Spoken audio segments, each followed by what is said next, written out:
Hello friends, welcome to arrow spot. இன்றைக்கி நம்ம ABC ஜூஸ்னால் என்ன, அதை எப்படி பண்ணுறது அண்ட் அதோட பெனிஃபிட்ஸ் பற்றி பார்க்கலாம். ஸோ ஏபிசி ஜூஸ் அப்படின்றது ஆப்பிள், பீட்ரூட் அண்ட் கேரட் இது மூணுத்தையும் வச்சு பேசிக்காக பண்ணுறது தான் ஏபிசி ஜூஸ். ஸோ இதுக்கு நமக்கு தேவையானது equal amount of apple, beetroot and carrot. இது கூட வேணும்னா நம்ம அடிஷ்னலாக ஆம்லாவும் ஜிஞ்சரும் ஆட் பண்ணிக்கலாம். இதை பார்த்திங்கன்னா நான் கொஞ்ச நேரம் மஞ்சளும் உப்பும் கலந்த தண்ணியில் சோக் பண்ணி வச்சுருக்கேன் ஒரு 15 மினிட்ஸ்க்கு. இது யூஸ்வலாக நான் எது பண்ணுறதா இருந்தாலும் அதோட கெமிக்கல்ஸை ரிமூவ் பண்ணுறதுக்காக இந்த மாதிரி சோக் பண்ணி வைக்கிறது தான்.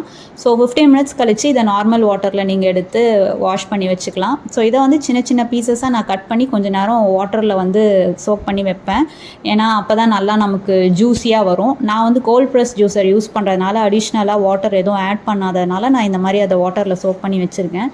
ஸோ நீங்கள் நார்மல் மிக்ஸி ஜாரில் பண்ணுறீங்க அப்படின்னா தண்ணி ஊற்றி தான் நம்ம மிக்சர் எடுப்போம்.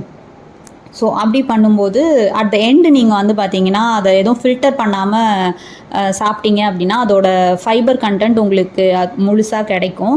அண்ட் இதில் எக்ஸ்ட்ராவாக சுகர் எதுவும் ஆட் பண்ண தேவை இருக்காது. ஏன்னா இதுலேயே பார்த்திங்கன்னா கொஞ்சம் இனிப்பாக தான் இருக்கும். அண்ட் ஆல்சோ நம்ம சுகர் ஆட் பண்ணுறதுனால ஜூஸ் குடிக்கும்போது அதை நம்மளோட சுகர் லெவலை இன்ஸ்டண்ட்டாக பூஸ்ட் பண்ணிவிடும். அதனால் சுகரை அவாய்ட் பண்ணிக்கிறது நல்லது.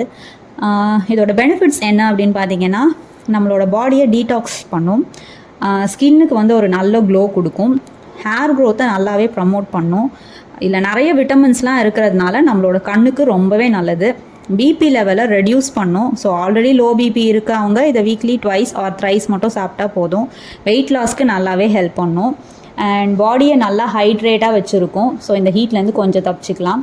கிட்னி ஸ்டோன் ப்ராப்ளம் இருக்கவங்க மட்டும் இதை வீக்லி ஒன்ஸ் மட்டும் சாப்பிட்டா போதும். ஏன்னா பீட்ரூட் கிட்னி ஸ்டோனுக்கு ஆகாது. அண்ட் ஃபிட்னஸ் ஃப்ரீக்ஸுக்கெலாம் பார்த்திங்கன்னா இது ரொம்பவே ஒரு ஃபேவரட்டான ட்ரிங்க்.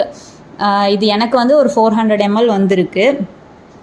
இதை நம்ம டெய்லி மார்னிங் எம்டி ஸ்டொமக்லேயே சாப்பிடலாம். இல்லைனா ஈவினிங் ஸ்நாக்ஸ் டைம் ஜூஸில் அந்த டைமில் கூட ஜூஸாக குடிச்சிக்கலாம்.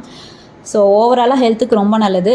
இந்த வீடியோ உங்களுக்கு பிடிச்சிருந்துச்சு அப்படின்னா இதை லைக் பண்ணுங்கள், ஷேர் பண்ணுங்கள், மறக்காமல் சேனலை சப்ஸ்கிரைப் பண்ணுங்கள். தேங்க்யூ.